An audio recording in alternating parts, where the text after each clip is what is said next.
지금은 참 세계가 하나의 공동체가 되어서 어느 곳을 가도 한국 사람들을 많이 만나고, 또 단일 민족이라고 하는 우리 대한민국 안에도 언젠가부터 외국인들이 굉장히 많이 들어와 살고 계십니다.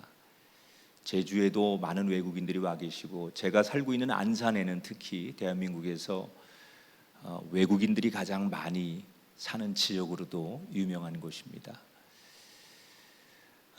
얼마 전에 독일에서 온 이분은 기자이기도 하고 PD 출신인데 한국에 와서 언론 생활을 하는 안톤 슐츠라고 하는 독일 분이 계십니다. 한국이 좋아서 20년째 한국에서 살고 있는 이 안톤 슐츠라고 하는 사람이 외국 사람이 보는 대한민국의 모습을 객관적으로 글을 써서 책을 냈습니다. 책 제목이 한국인들의 이상한 행복이라는 제목으로 책이 나왔습니다.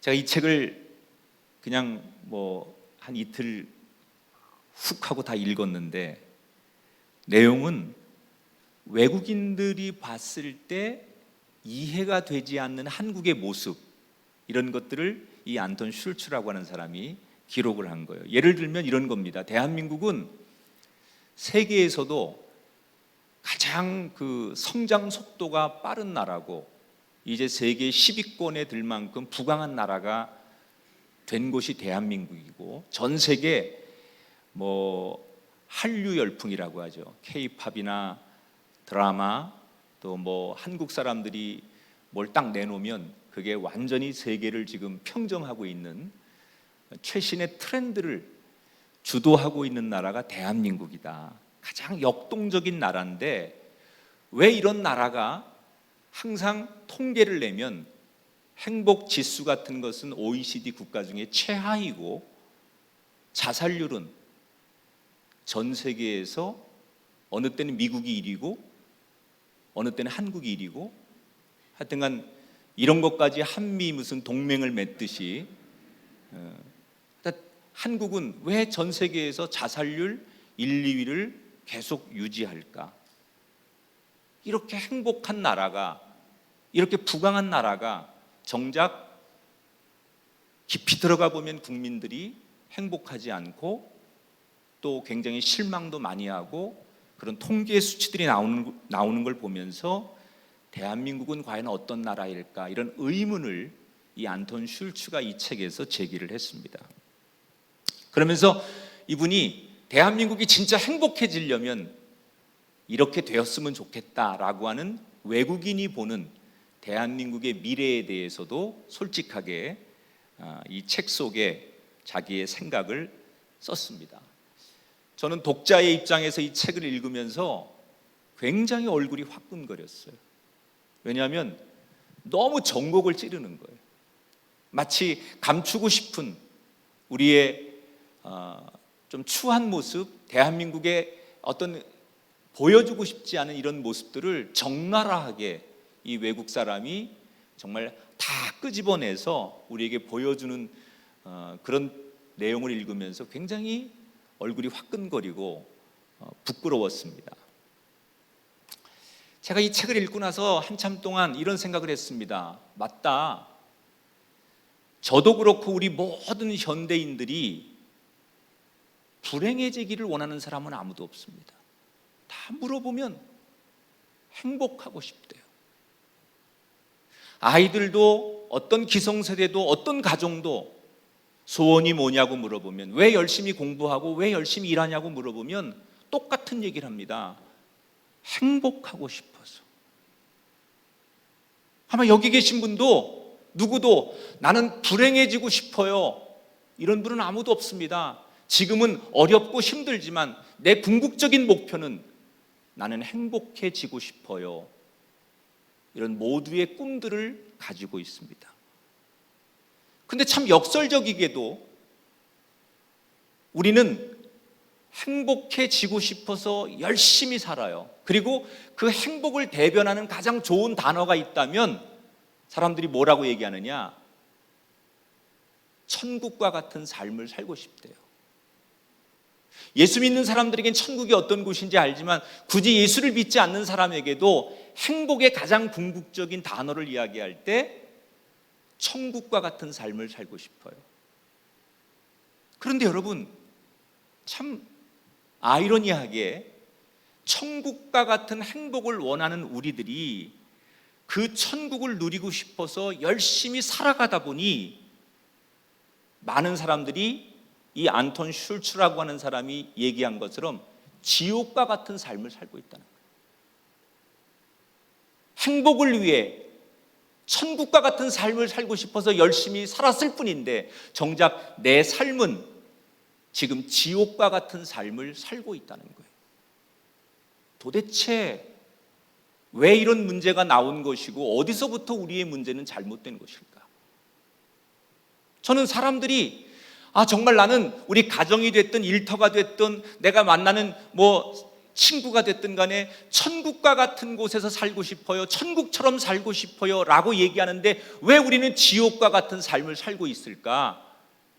왜 그럴까 생각해 보니 우리가 정작 천국을 이야기하지만 천국을 잘 몰라요. 그리고 천국과 같이 살려면 어떻게 살아야 되는지를 잘 몰라요.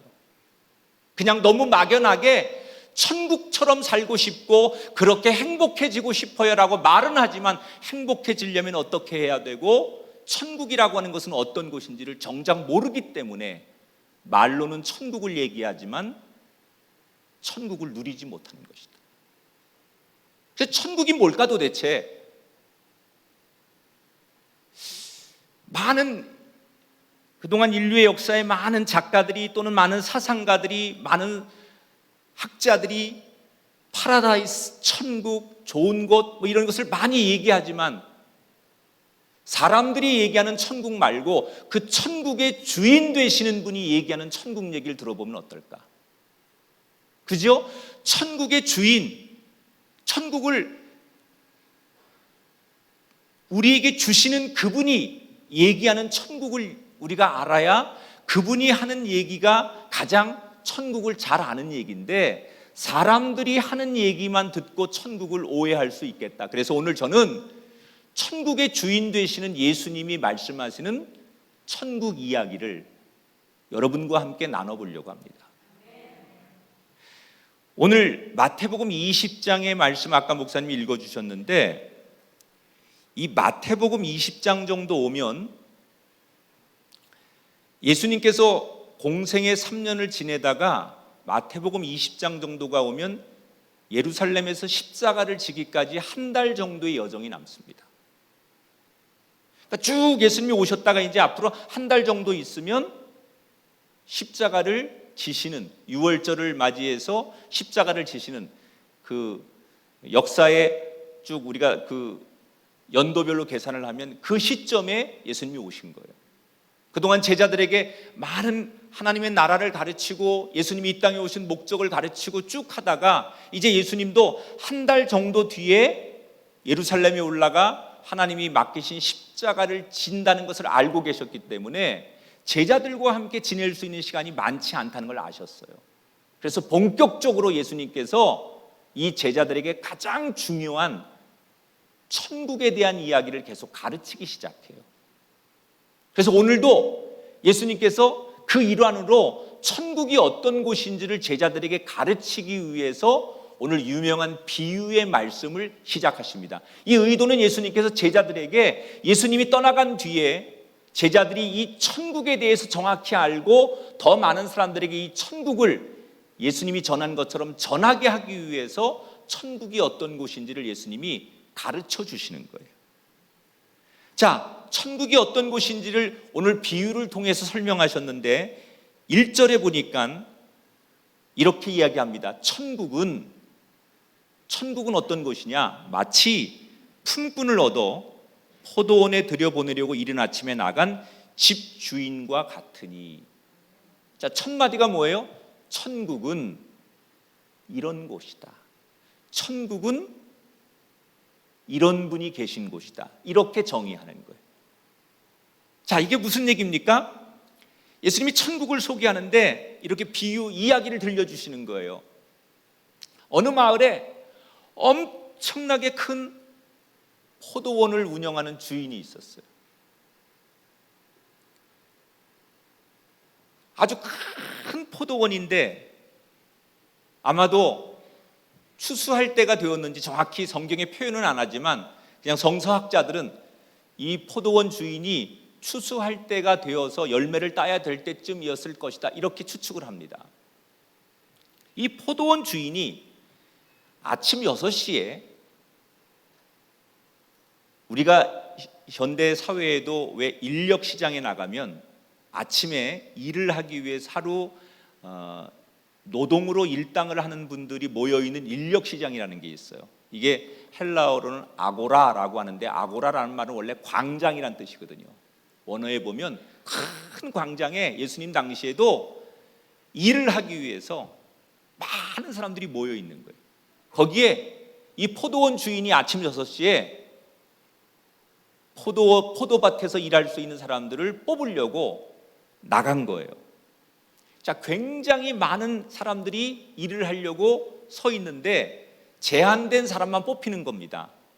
자, 이 포도원 주인이 나가가지고 사람들에게 우리 포도밭에서 일할 사람 그랬더니 굉장히 많은 사람이 손을 드는 거예요. 그 주인은 어떻게 사람을 뽑을까요? 첫째, 젊고 일 잘할 것 같고 힘 좀 쓸만한 사람, 이런 사람을 뽑았을 거예요.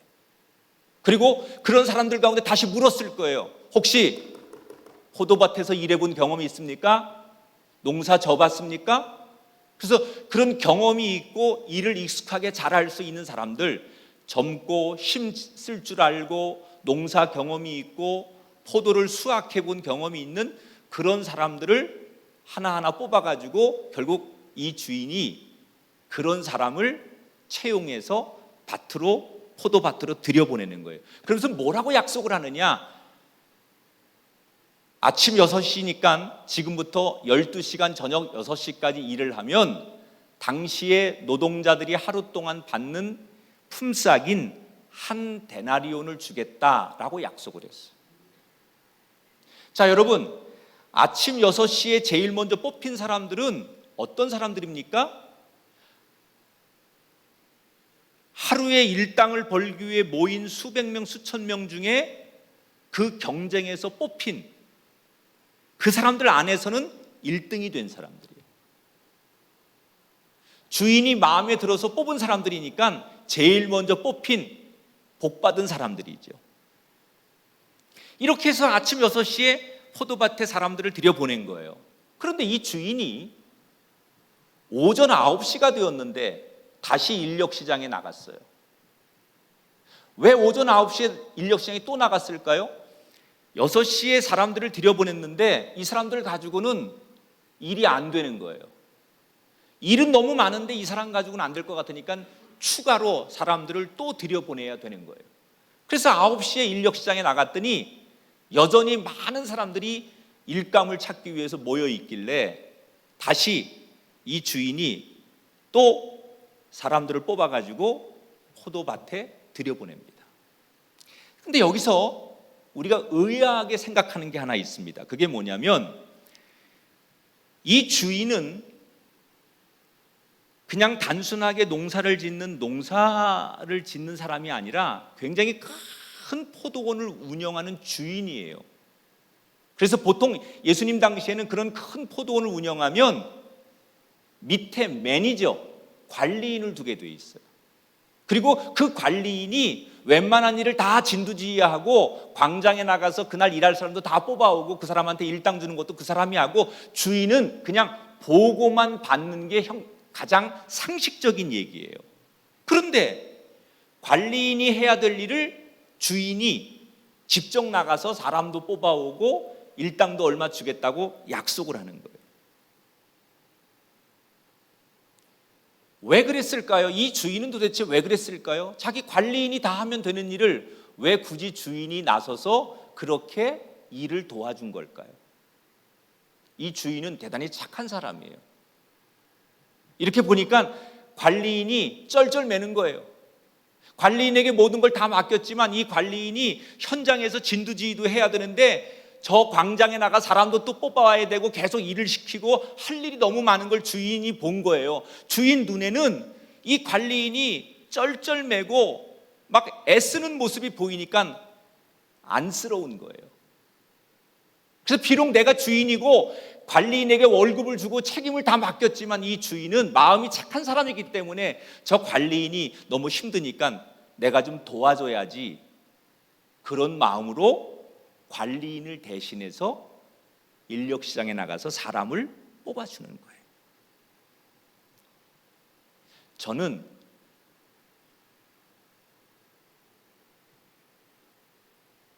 이게 하나님이라고 생각해요. 이게 하나님이에요. 우리는 내가 열심히 일해서 돈도 벌고 내가 열심히 일해서 성공하는 것 같고 내가 열심히 했기 때문에 내 자녀들이 잘 되는 것 같고 내가 고생했기 때문에 이만큼 열매를 얻는 것 같지만 사실은 하나님께서 배후에서 우리를 도와주시니까 오늘 우리가 살아서 일하는 거예요. 이 주인이 관리인에게 다 맡겼으니까 네가 책임지고 다 해, 그리고 모른 척할 수 있지만 주인은 이 관리인이 열심히 하는데 시간도 없고 부족하다는 걸 알았기 때문에 착한 마음으로 이 관리인을 도와준 것처럼 하나님께서 우리가 열심히 물론 하지만 여전히 우리를 도와주시고 우리를 긍휼히 여겨주시고 우리를 사랑하시니까 우리가 잘 되고 건강하고 평안할 수 있다는 거예요. 결국 저와 여러분이 다 잘 되는 건 물론 내 노력과 내 열심도 있지만 배후에서 주인 되신 하나님이 우리를 배려해 주시고 때로는 우리가 너무 혼자서 감당할 수 없는 일들이 생길 때마다 어진 마음으로 우리를 도와주시고 사랑해 주시니까 우리가 살아갈 수 있다는 사실을 잊지 않기를 주 이름으로 축원합니다. 그런데 이 9시에 일꾼을 선택하고 이 주인이 이런 얘기를 합니다. 얼마를 줄게 라는 얘기를 안 해요. 지금부터 가서 일하면 내가 적당히 일당을 줄게. 6시에 들어간 사람에게는 얼마 준다고 했죠? 한 데나리온을 준다고 그랬어요. 그런데 9시에 들어간 사람에게는 뭐라고 얘기를 하느냐? 한 데나리온 준다는 얘기 안 하고 지금부터 가서 열심히 일하면 내가 적당히 일당을 잘 쳐줄게. 그리고 들여보냅니다. 그리고 나서 오늘 성경에 보니까 12시에도 3시에도 역시 그 광장에 나가서 또 일꾼들을 추가로 포도밭에 들여보내요. 농사를 접으신 분들은 알겠지만 농사에 있어서 가장 중요한 것은 타이밍입니다. 그렇죠? 반드시 그때 씨를 뿌려야 되고 그때 그 열매 안 따면 열매가 썩거나 떨어지면 안 되잖아요. 그러니까 무슨 일이 있어도 농사는 정직해야 돼. 타이밍이 굉장히 중요합니다. 해야 될 그 시간에 그걸 놓치면 농사는 망치는 거거든요. 그러니까 아마도 지금 포도밭에 추수를 해야 되는, 포도를 따야 되는 일이라면 계속 사람들이 들어가서 지금 오늘 하지 않으면 안 되니까 처음보다 더 많은 사람이 점점 필요하다는 걸 알았기 때문에 주인은 아침 6시에, 오전 9시에, 그리고 12시에, 3시에 계속 사람들을 추가로 일이 많으니까 들여보낸 거예요. 자, 그런데 오늘 성경에서 우리가 이해되지 않는 게 지금부터 나와요. 오후 5시가 됐어요. 주인이 다시 인력시장에 나갔어요. 그런데 주인이 나가면서 무슨 생각을 하느냐? 하루가 다 지나갔으니까 인력시장에 사람이 과연 있을까? 지금이라도 포도밭에 사람이 좀 필요한데 혹시 사람이 아직도 남아있을까? 에이, 없겠지. 하루가 다 저물어 가는데 지금까지 광장에서 일을 구할 사람이 누가 있겠어? 이렇게 생각하면서 주인이 광장에 나간 거예요. 보통 이스라엘은 저녁 6시면 하루의 일과를 마감합니다. 그러니까 5시에 나갔다는 얘기는 하루 일과 마감을 1시간 앞두고 이 주인이 인력시장에 사람들이 있나 확인하러 나갔다는 얘기예요. 그런데 웬일입니까? 없을 줄 알았는데 아직도 몇몇 사람이 그 인력시장 광장을 떠나지 못하고 서성이고 있는 거예요. 물론 아침에, 오전에, 점심때, 오후때까지 있던 사람에 비하면 대다수는 오늘은 공쳤네, 오늘은 일할 데가 없네, 내가 뽑히지 못했네, 그리고 대부분은 실망하고 돌아가고 그냥 다 자기 자리로 가버렸는데, 마감이 1시간 남은 그 시간까지도 그 자리를 떠나지 못하고 몇몇 사람들이 서성이다가 이 주인을 만난 거예요. 주인이 물었습니다.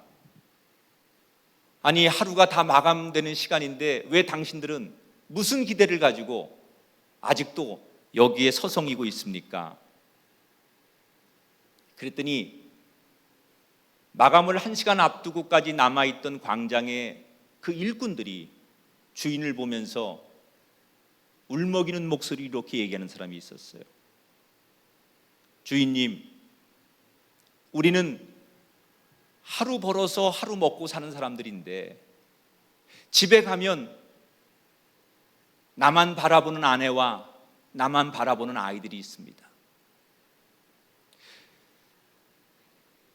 저보다 여기 연세들이 많으신 분 계시겠지만 저는 이런 추억이 있습니다. 제가 어릴 때 저희 아버지 세대들은 밖에 나가서 하루 일을 하고 돌아오시면 일당을 받아서 요만한 쌀봉지에다가 내일 먹을 쌀을 아버지가 사가지고 오면 그걸로 하루 이틀을 먹는 거예요. 새끼줄에다가 연탄 2장을 이렇게 들고서 오시는 아버지들의 모습이 굉장히 제 어린 시절에는 익숙한 풍경이었어요. 조금 더 여유가 있으면 과일 한 봉지 사오고 아이들에게 줄 과자 하나 사오면 그날은 수지 맞는 날이에요.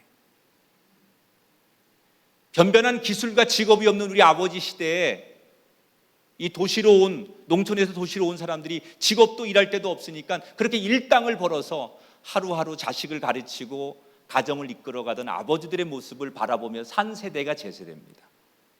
그러니까 이 성경에 나오는 이대로 돌아가면 처자식들이 나만 바라보고 오늘 밖에 나가서 일당을 벌어서 내일 먹을 양식을 사올 걸 기대하고 있는 처자식들에게 그냥 빈손으로 돌아갈 면목이 없으니까 하루 일과가 1시간밖에 남지 않았지만 그래도 그냥 돌아갈 수 없으니 마지막까지라도 이 자리를 떠나지 못하고 서성거리며 그래서 돌아갈 수 없었다고 사연을 이야기하는 거예요.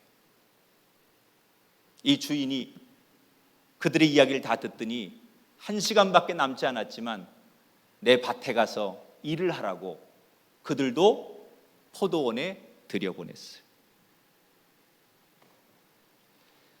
자, 제가 이 성경 이야기를 여러분 드리면서 우리가 등장하는 인물들이 많이 나오지만 제가 여러분과 함께 생각하고 싶은 등장인물 중에 누구냐면 이 포도원 주인이신 하나님에 대한 이야기 말고 오늘 우리가 바라보고 싶은 인물은 5시까지 남아있는 인력시장에 남아있는 그 사람들은 어떤 사람들이었을까?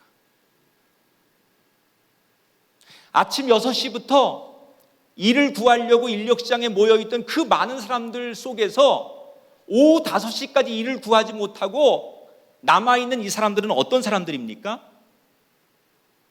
자, 왜 이 사람들이 일을 못 구하는 거예요?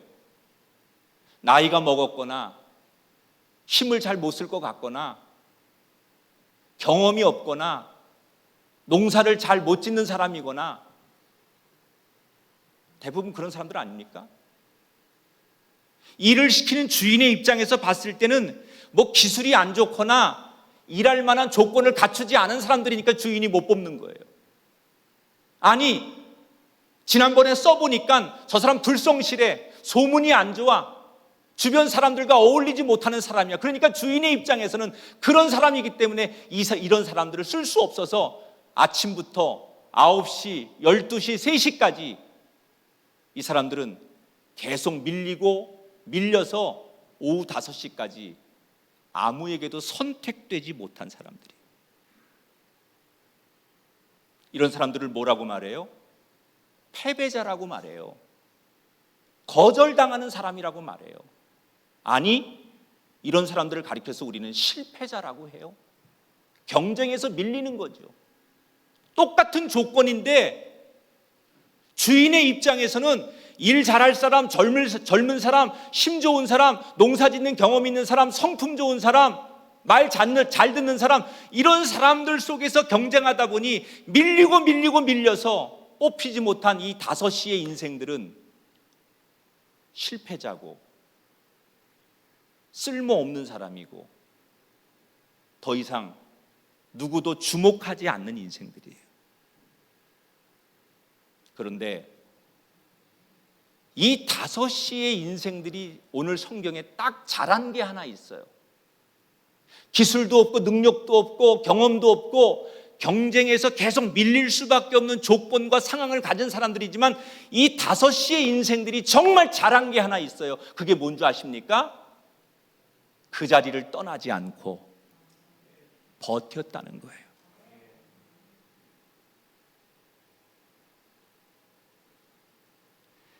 이 5시의 인생들처럼 하루 종일 거절당하고 실패하고 선택되지 못한 많은 동료들이 있었어요. 그런데 이 사람들은 중간에 낮 12시 정도 됐을 때, 아니 오후 3시 정도 됐을 때 4시, 5시가 점점 돼가면서 오늘은 희망이 없다, 오늘은 더 이상 기대할 수 없다, 오늘은 선택될 가능성이 없다. 그래서 그냥 대부분 실망하고 자기 생각으로 그 자리를 지키지 못하고 떠나가고 되돌아가고 다른 길로 간 사람들이 많았는데,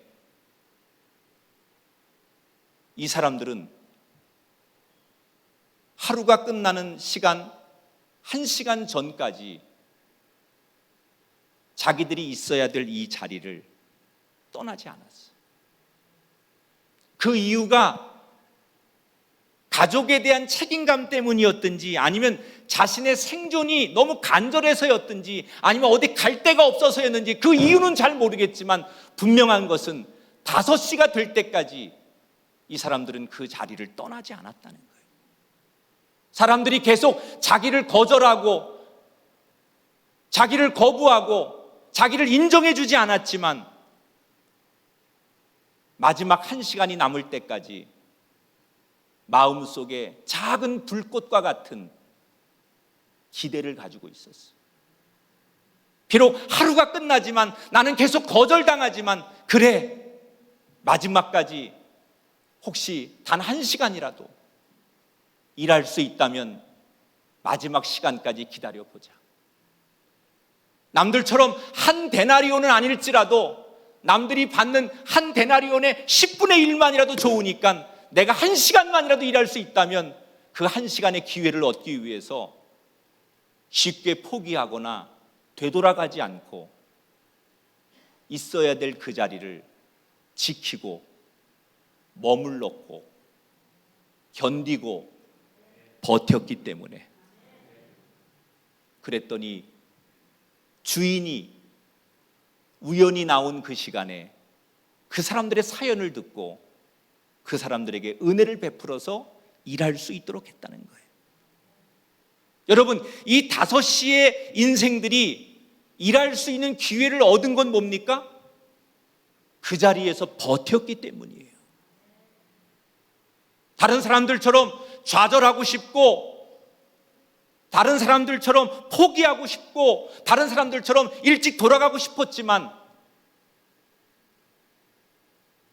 그런 유혹들이 있었지만, 그런 유혹들을, 그런 부정적인 생각들을 다 뒤로 하고, 비록 불안하고 서성일 수밖에 없었지만 오후 5시가 되도록 남들이 다 떠나가는 자리를 떠나가지 않고 버티고 견뎠기 때문에 그들이 부름을 받을 수 있었다는 거예요. 어쩌면 우리 주변에, 그리고 오늘 이 설교를 듣는 저와 여러분의 인생 가운데도 세상에서 우리가 오후 5시 같은 인생들이 많이 있어요. 다른 사람들처럼 우리가 어떻게 젊어서 또는 굉장히 유능하고 능력이 있고 좋은 학벌이 있고 또는 좋은 직장 생활을 할 만한 여력이 되고 이런 사람들 보면 다 알아서 잘 살 수 있지만 우리 같은 인생들은 그런 사람들과 경쟁하면 밀리고 밀려서 살아갈 수 없는, 나이도 먹고 가진 것도 없고 주변에서 인정도 해주지 않고 기회도 주지 않는 오후 5시 같은 인생들이 우리 주변에 얼마나 많은지 몰라요. 특히 코로나가 오면서 저는 교인들을 만날 때마다 너무 마음 아픈 거예요. 기회조차도 주지 않는 거예요. 젊은 사람들은 젊은 사람들대로 기회를 얻지 못해서 오후 5시의 인생이라고 울먹이고, 중년과 노년의 인생들은 나이가 먹어가면서 세상이 자신들을 받아주지 않는다고 오후 5시의 인생이라고 절망하는 많은 교인들을 만나면서 너무 가슴 아픈 거예요. 세상은 너무 냉정해요. 그런 사람들이 우리 주변에 너무 많아요. 저는 그런 분들에게 오늘 이 예수님이 들려주시는 천국은 어떤 곳이어야 되느냐, 버티는 자가 그 천국의 주인이 된다는 거예요. 갑자기 우리가 유능해지고 똑똑해지고 능력이 있고 누군가를 이길 만한 힘을 얻는 게 은총이고 그게 천국의 축복이 아니라 내 모습 이대로 내가 지금 부족하고 연약하고 별 볼 일 없고 내가 평생을 누군가에게 거절당하고 실패한 인생으로 살았을지라도 하나님은 그런 내가 하나님을 바라보며 천국의 소망을 가지고 버티는 자가 되어서 인생의 마지막 1시간 남았을 때까지라도 버티고 버텨서 자비하신 주인 되시는 주님이 우리를 불러주는 은혜를 입는 것, 그것이 진정한 천국의 가치라는 거예요. 제가 제일 속상한 건 코로나로 인해서 너무 많은 한국의 교인들이 교회를 떠난다는 거예요.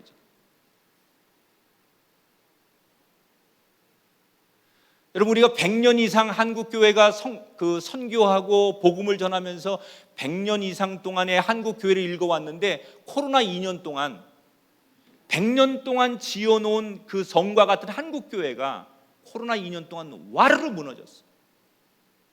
여러분처럼 무슨 일이 있어도 주님 곁을 떠나거나 신앙을 떠나거나 교회를 떠나지 않는 사람도 있지만요, 그렇지 않은 사람도 많아요. 조금만 어려우면, 조금만 힘들면 내가 있어야 될 사명의 자리, 예배해야 될 예배의 자리, 하나님을 바라보고 지켜야 될 그 자리를 떠나서, 여러분, 사람들이 가장 자기 인생에 힘든 일이 오고 가장 속상한 일이 오면 제일 먼저 하나님을 떠납니다. 그리고 세상은 비아냥거리죠. 너 아직도 교회 다니냐? 너 인생이 그렇게 비참하고 너 되는 일이 없는데 아직도 넌 교회 다니고 있냐? 그렇게 우리를 조롱합니다. 그래서 수많은 사람들이 그런 조롱이 부끄러워서 있어야 될 자리, 지켜야 될 자리를 떠나서 자신을 한탄하고 남들의 손가락질을 부끄러워하며 자꾸 하나님 곁을 떠나는 사람들이 많아요. 오늘 저와 함께 이 말씀을 접하는 성도 여러분, 우리는 무슨 일이 있어도, 어떤 어려움이 있어도, 어떤 고난과 환난이 있어도 오후 5시의 인생이 될지라도 끝까지 우리의 믿음의 자리를 버티고 지킬 때 천국의 주인 되신 하나님의 자비하신 은총으로 우리가 그 포도밭에 들어가는 일꾼이 될 줄 믿습니다. 저는 이걸 가장 잘한 사람이 사도 바울이라고 생각해요. 여러분, 사도 바울이 빛으로 찾아오신 예수님 때문에 회심을 하잖아요, 거리에서. 그리고 완전히 사람이 강렬하게 회심을 하니까 완전히 예수님 앞에 꼬꾸라지고 무릎을 꿇고 나서 그가 변화된 모습으로 예루살렘의 기독교인들에게 찾아갑니다. 그런데 사도 바울이 과거에 했던 모든 행적을 아는 예루살렘의 기독교인들이 바울을 안 받아주는 거예요. 저 잔인하고 기독교인들을 아주 정말 너무 고통스럽게 했던 저 바울이 회심해서 내가 달라졌다고 아무리 얘기해도 누구도 이 바울의 말을 믿어주지 않는 거예요. 그래서 바울은 어쩔 수 없이 예루살렘의 기독교의 공동체에 들어가지 못해요. 그리고 한동안 자기를 받아주지 않으니까 그는 자기의 고향으로 돌아갑니다. 그리고 이때부터 기약 없는 기다림의 시간을 보내요, 사도 바울이.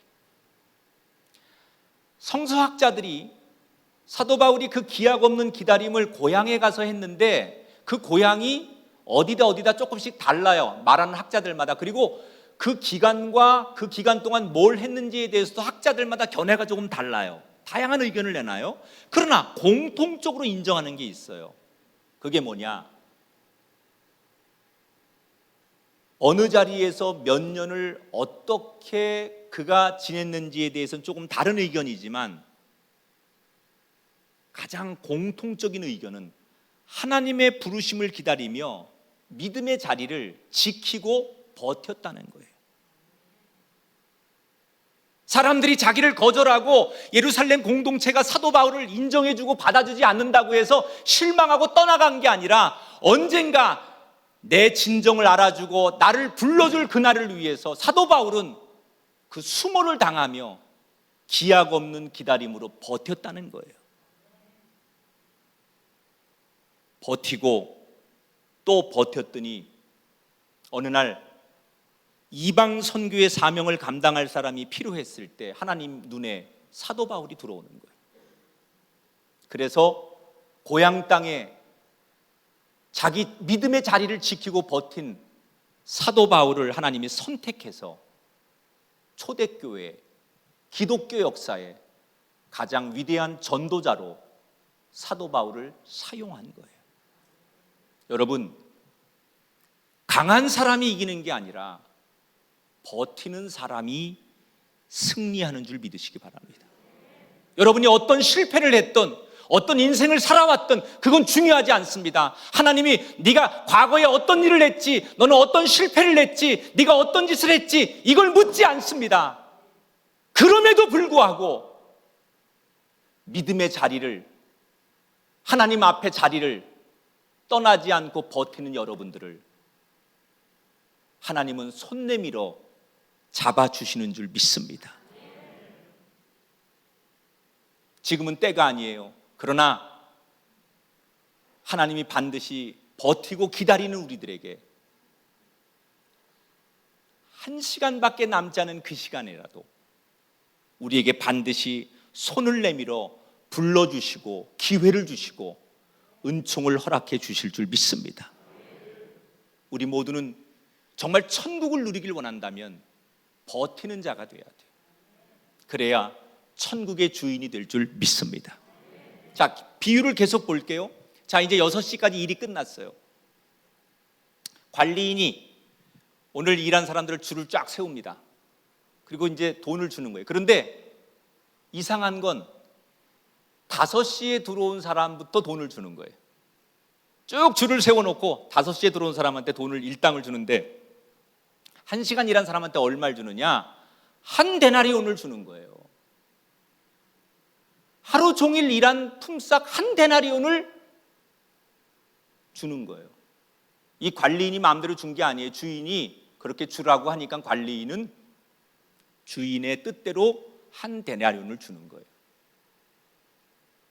자, 5시에 들어온 사람이 한 데나리온을 받는 걸 보면서 오후 3시에 들어온 사람하고 12시에 들어온 사람하고 9시에 들어온 사람들은 옆에서 무슨 생각을 할까요?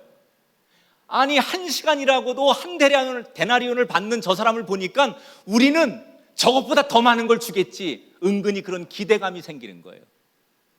그런데 이 관리인이 오후 3시에 12시에 오전 9시에 들어온 사람한테 똑같이 한 데나리온을 주는 거예요. 마음이 부글부글 끓는 거예요. 아니 세상에 이렇게 불공평한 게 어디 있어? 1시간 일한 사람한테 한 데나리온을 줬으면 우리는 저 사람보다 몇 배를 더 일했는데 더 줘야 되는 거 아니야? 마음으로는 불쾌했지만 입으로 차마 표현을 못하는 거예요. 왜? 원래 6시에 들어와서 저녁 6시까지 일하는 사람한테 한 데나리온 주는 게 계약인데 자기들은 6시보다 늦게 들어왔으니까 사실은 자기들도 혜택을 받는 건데 저 1시간 일한 사람하고 비교하니까 불만이 생겼을 뿐이지 할 말이 없는 거예요. 그래서 마음으로는 불만이 있었지만 입으로 표현을 못하고 있는데, 자 이제 아침 6시에 온 사람만 남았어. 이 사람들만. 이 사람들은 두 가지의 마음이 교차하는 거예요. 혹시, 설마, 막 이 두 가지의 마음이 막 계속 일어나는 거예요. 그런데 관리인이 아침 6시에 온 사람들한테도 똑같이 한 데나리온을 주는 거예요. 이 6시에 온 사람들이 드디어 폭발을 한 거예요. 어떻게 우리를 1시간짜리하고 같이 취급할 수가 있어? 세상에 이런 법이 어디 있어? 그리고 이들이 분노를 폭발합니다. 자, 여러분, 이 사람들의 분노가 잘못된 겁니까? 저라도 그랬을 것 같아요. 항의했을 것 같아요. 이건 좀 잘못된 것 같습니다. 분명히 그들이 불만을 얘기하는 것은 합리적인 거예요. 그런데 주인이 뭐라고 대답했을까? 자, 한번 읽어볼게요. 13절, 14절. 같이 읽어봅니다. 시작. 친구여, 내가 내게 잘못한 것이 없노라. 내가 나와 한 데나리온의 약속을 하지 아니하였느냐? 내 것이나 가지고 가라. 나중 온 사람에게 너와 같이 주는 것이 내 뜻이니라. 자, 두 가지를 얘기합니다. 6시에 와서 저녁 6시까지 일하고 한 데나리온 받은 사람들이 불만을 얘기하니까 주인이 뭐라고 해요? 애초에 내가 아침 6시에 너희들 선택할 때 뭐라고 했냐? 한 데나리온 주겠다고 하지 않았느냐? 그때 너희들은, 다른 사람들은 일하지 못하는데 너희들만 선택됐을 때 나한테 몇 번이고 감사합니다, 감사합니다, 너무 감사합니다, 열심히 하겠습니다, 열심히 하겠습니다, 그리고 기뻐하고 고마워하지 않았느냐? 내가 너희들에게 약속한 대로 한 데나리온을 줬으니 법적으로 문제될 게 없다. 이게 첫 번째 주인의 주장이에요. 두 번째 뭐라고 얘기해요? 저 사람들에게 내 돈 가지고 내가 국률한 마음으로 자비를 베푸는 것은 내 마음이다. 너희들에게 약속은 지켰고 저 사람들에게 더 주고 덜 주고는 내 마음이다. 내가 저 사람들이 국률하고 저 사람들이 딱해서 저 사람들에게 내가 자비를 베푸는 것인데, 내가 자비를 베푸는 것까지 너희들이 나한테 잘못됐다고 말하면 안 된다.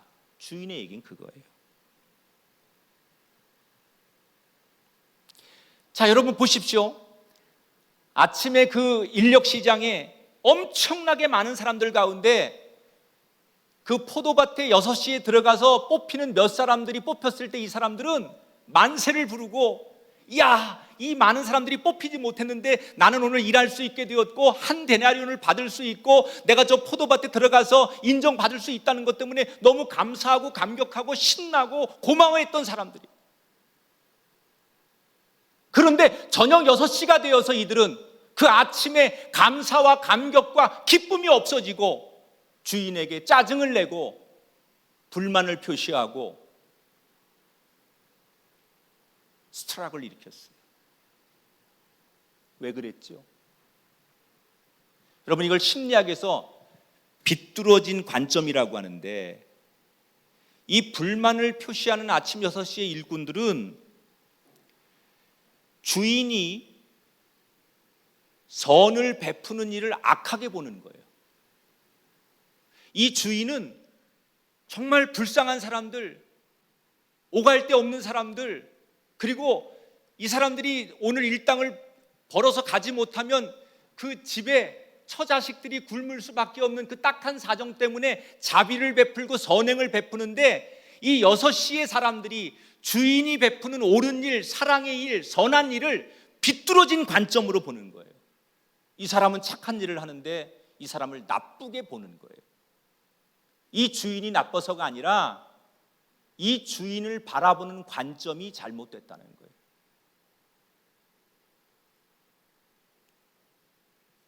왜 그랬을까요? 아침 6시에 그 감사함, 아침 6시에 그 감격, 아침 6시에 그 겸손함은 다 어디로 간 걸까요?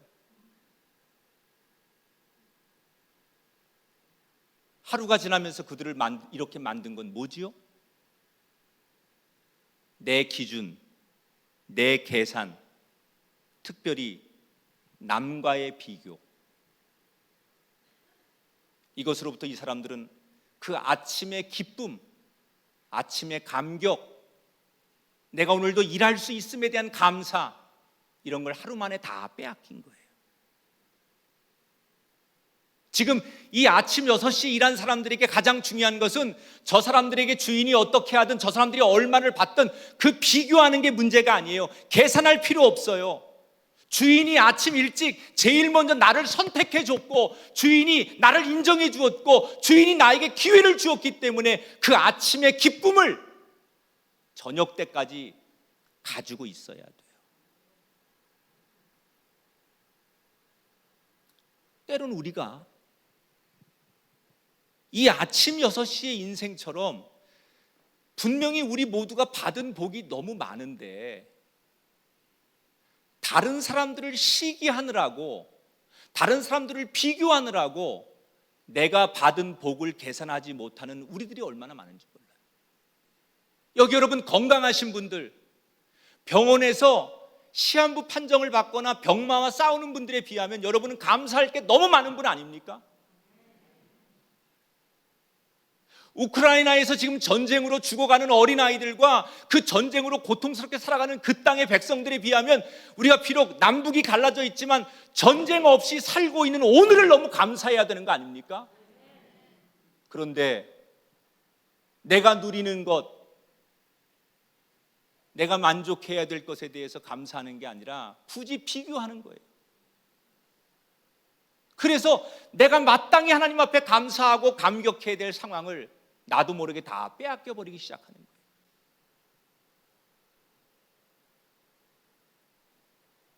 혹시 여기 정말 일찍 하나님 앞에 부름을 받아서 몇십 년 평생 예수 믿은 사람이 있으면 여러분들 아침 6시에 하나님 앞에 부름 받은 사람들이에요. 그런데 그런 사람들 가운데 요즘 이런 분들이 많아요. 교회 오래 다닌 사람들이 시험도 잘 들고요, 교회 오래 다닌 사람들이 그 오래 다닌 기쁨과 감격과 첫사랑을 다 잃어버리는 이유가 뭔지 아십니까? 같은 교인들끼리 비교하는 거예요. 목사님, 내가 이 교회를 지킨 지 30년 됐는데 겨우 3년 된 저 사람하고 나를 똑같이 취급해요? 여기도 그런 사람 4사람이 있어요.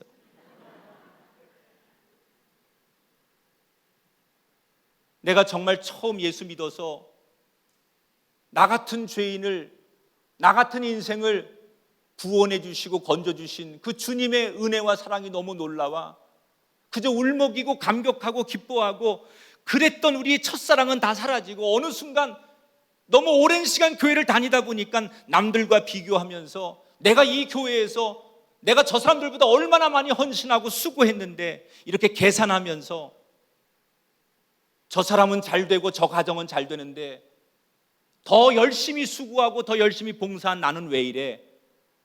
이래서 원망하고 좌절하고 절망하고 내 믿음을 스스로 잃어버리는 사람들이 우리 교회 안에 너무 많아지고 있다는 거예요. 여러분, 일찍 예수 믿은 건 복입니다. 하나님이 가장 먼저 여러분을 쓸만한 일꾼으로 불러주신 거예요. 그 수백 명, 수천 명의 인력시장 가운데 몇 사람을 뽑을 때, 그 당시에 그 눈으로 봤을 때 주인 되시는 그 주님의 눈으로는 여러분이 가장 일 잘하고 주님의 마음에 들었고 능력 있어 보였고 자비로워 보였기 때문에 주님이 여러분을 먼저 뽑으신 거예요. 그래서 우리가 모두 하나님 앞에 먼저 부름받아 교회를 지키고 주님을 위해 살아왔던 거예요. 그런데 언젠가부터 그런 주님의 큰 사랑에는 관심이 없고 내 눈앞에 보이는 누군가와 나를 비교하면서 그 첫사랑, 첫 은혜를 다 잃었다면 오늘 우리는 다시 초심으로 돌아가야 돼요.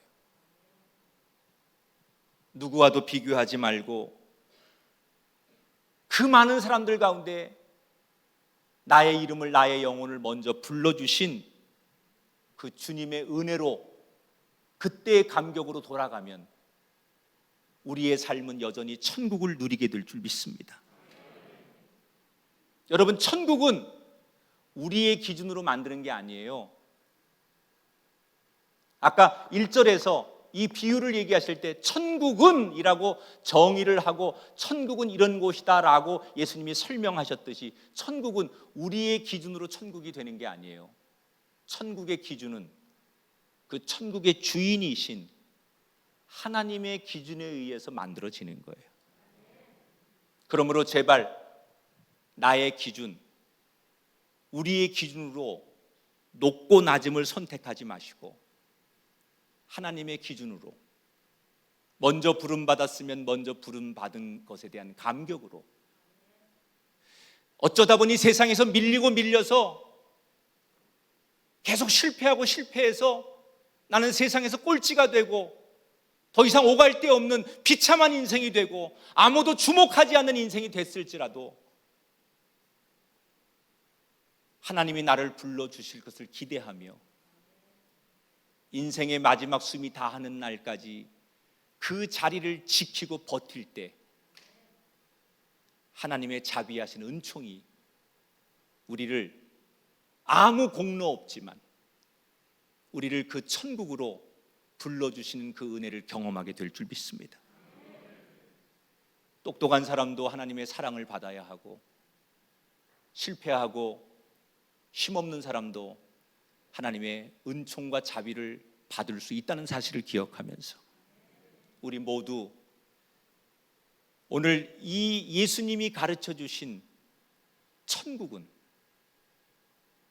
누구든 올 수 있다는, 사실 이 오후 5시의 인생, 3시의 인생, 12시의 인생은 자기들이 능력이 있어서 포도원에 들어가는 게 아니에요. 주인이 그냥 끝까지 그 자리에 있는 그 사람들에게 자비를 베풀어서 1시간밖에 안 되지만 3시간밖에 안 되지만 6시간밖에 안 되지만 주인이 그들에게 기회와 은총을 주는 거예요. 저는 그래서 목사가 되었고 우리 모두는 다 이 자리에 앉게 된 거예요. 우리의 공로로 가는 곳이 천국이 아니라 그분의 은총으로 가는 것이 천국이라는 사실을 기억하면서 우리 행복해지고 천국을 누리고 싶다면 다시 한번 오늘 말씀을 또 되새기면서, 너무 잘 아는 말씀이지만 이 말씀 속에서 우리의 살아가야 될 인생의 길을 되찾고 회복할 수 있는 우리가 되기를 주님의 이름으로 축원합니다.